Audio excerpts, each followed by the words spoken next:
영국 옥스퍼드 대학의 종교학 시험 시간이었습니다. 옥스퍼드 대학이요? 종교학 시험 시간이에요. 그날의 시험 문제는 딱 이거였어요. 물로 포도주를 만든 예수의 기적을 여러분 풀어보세요. 사회, 문화적, 정치적, 경제적, 철학적, 신학적 관점에서 해석하여 논술하라가 문제였습니다. 시험 시간은 2시간. 학생들은 답안을 열심히 작성하기 시작했습니다. 그런데 감독을 하던 이 교수가 답안지에 한 글자도 적지 않은 채 창밖에 먼 산을 바라보고 있는 한 청년을 발견했어요. 교수님이 물어봤어요. 왜 답안을 작성하지 않냐고요. 그랬더니 그 학생이 하는 말이 쓸말이 없습니다 라고 이야기하는 거예요. 청년의 이 대답에 교수님이 어이가 없었어요. 어이가 없네. 시험이 끝나기 5분까지도 그 학생은 미동도 하지 않은 채 창밖을 바라보고 있는 거예요.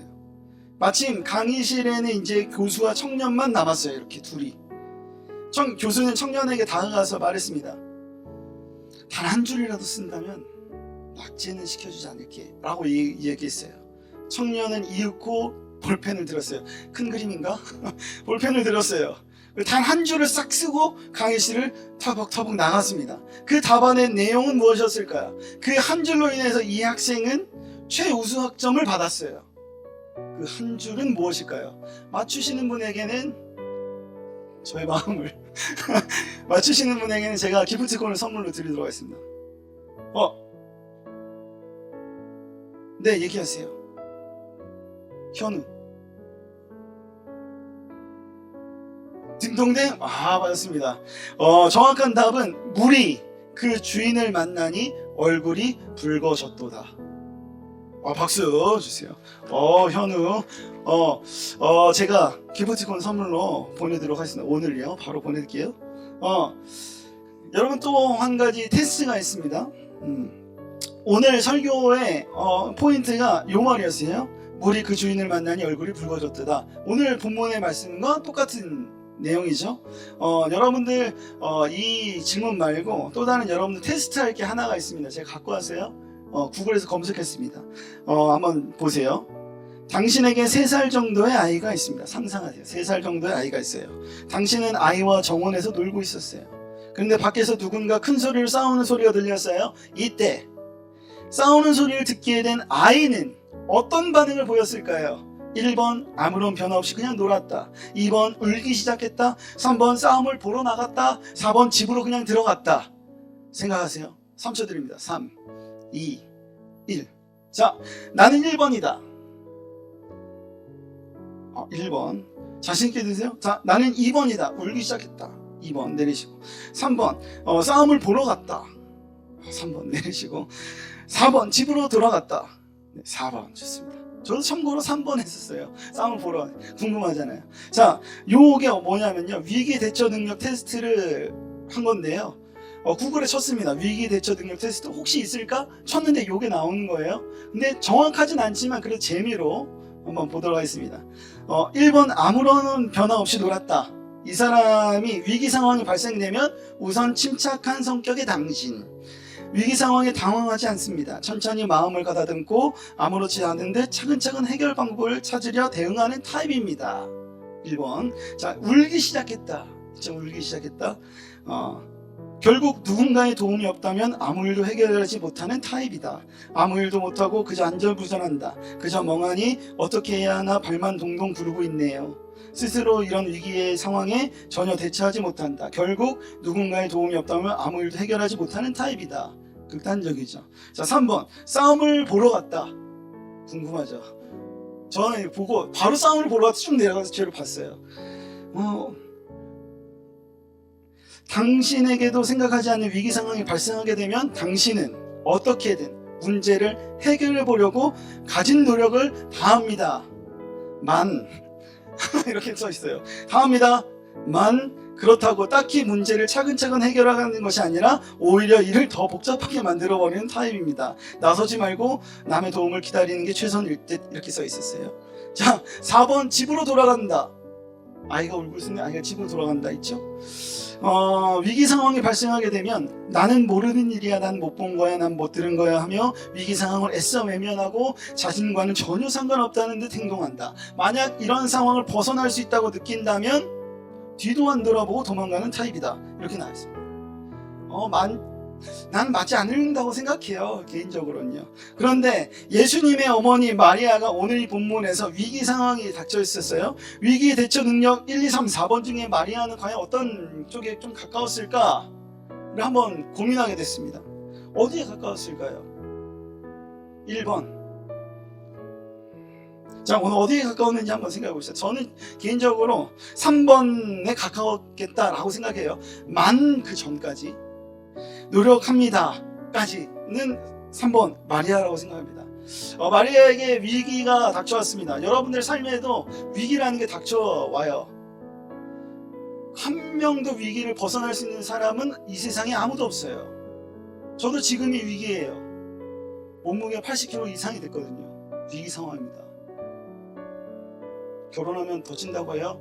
여러분, 위기 상황입니다. 살 빼야죠. 자, 그 누구도 우리는 위기를 피하거나 할 수 있는 사람 단 한 사람도 없죠. 지금까지 살면서 나에겐 위기라는 게 전혀 없었어요. 앞으로 있을 거예요.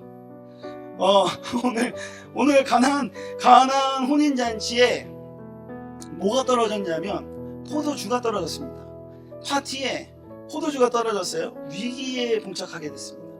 그 당시 혼인잔치는 거의 일주일 동안 했어요. 일주일 동안 했는데 사흘째 되던 날에 예수님의 어머니하고 예수님이 거기 초대받아서 갔어요. 오늘 본문 말씀에 초대받아서 갔는데 예수님의 엄마가 마리아가 포도주가 떨어졌다는 사실을 알았어요.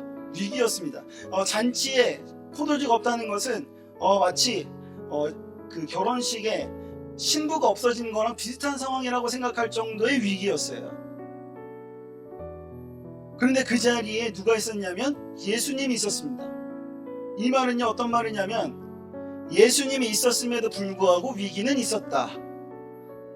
여러분들, 이 혼인잔치에 예수님이 있었는데도 불구하고 위기가 있어요. 우리의 삶 가운데 예수님을 알고 예수님을 믿었어요. 그럼에도 불구하고 위기는 있을 수 있어요. 아니요, 있어요. 위기가 계속됐어요. 예수님이 있지만 이 위기가 해결되는 어떤 시점이 있었는데, 그게 어떤 시점이었냐면 어머니 마리아가 예수님께 말해서 포도주가 없다고 예수님께 질문을 하고 나서가 이제 위기가 해결된 거였어요.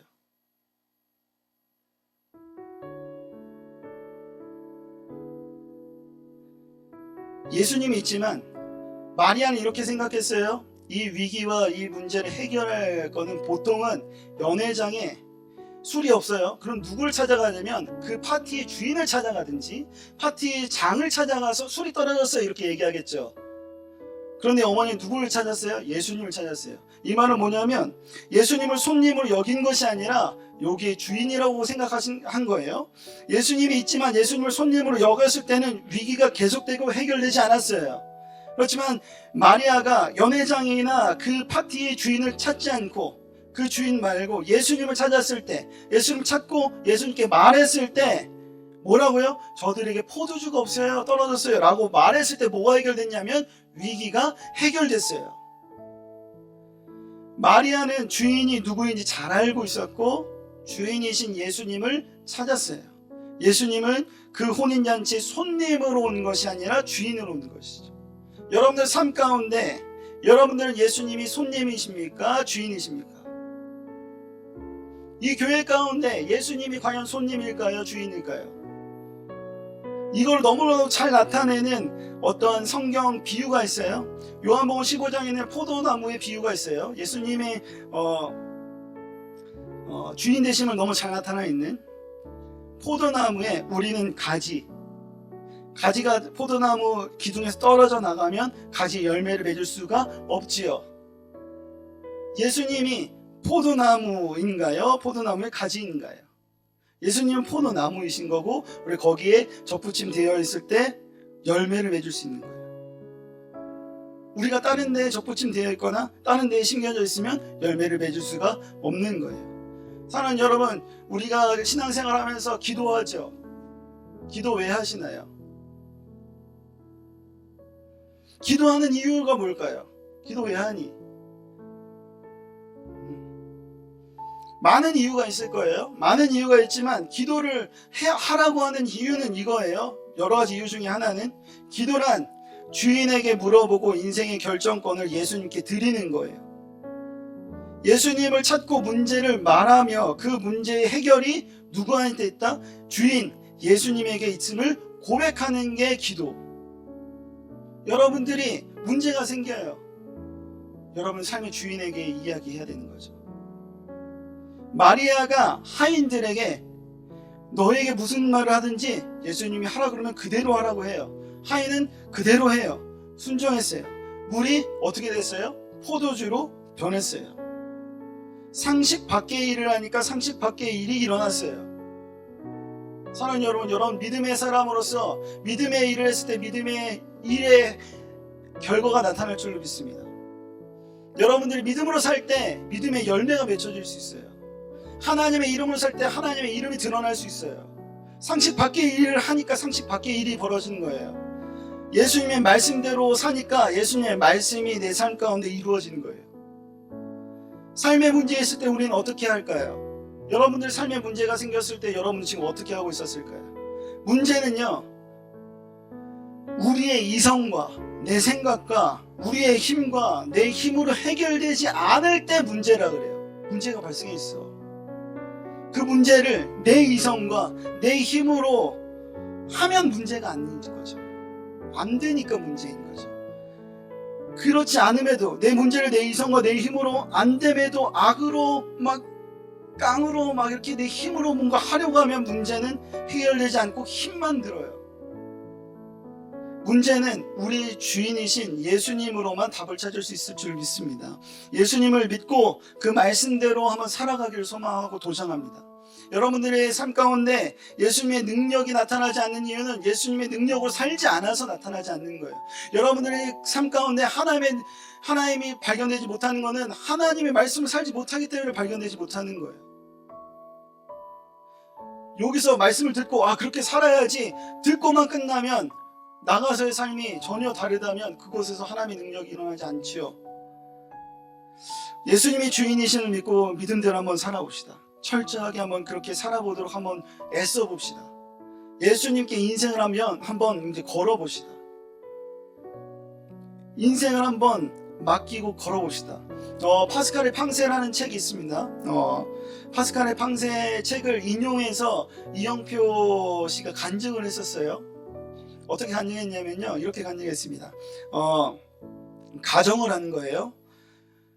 당신이 죽었는데 천국이 있을 수도 있고 천국이 없을 수도 있어. 이게 가정이에요. 예수님을 믿으면 어딜 가요? 천국을 가요. 그리고 어떤 사람은 예수님을 믿었어요. 그래서 죽었어요. 그 다음에 죽고 보니까 천국이 있네? 그럼 이 사람은 어딜 가요? 천국을 가죠. 근데 죽고 보니까 천국이 없네? 그럼 이 사람은요?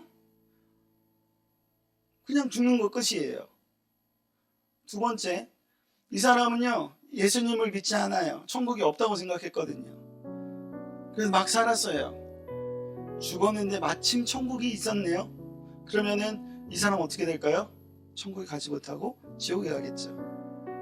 그래서 이 사람이 천국이 없고 예수님이 없다고 믿고 살았어요. 죽었는데 천국이 없네요. 죽은 걸로 끝나요.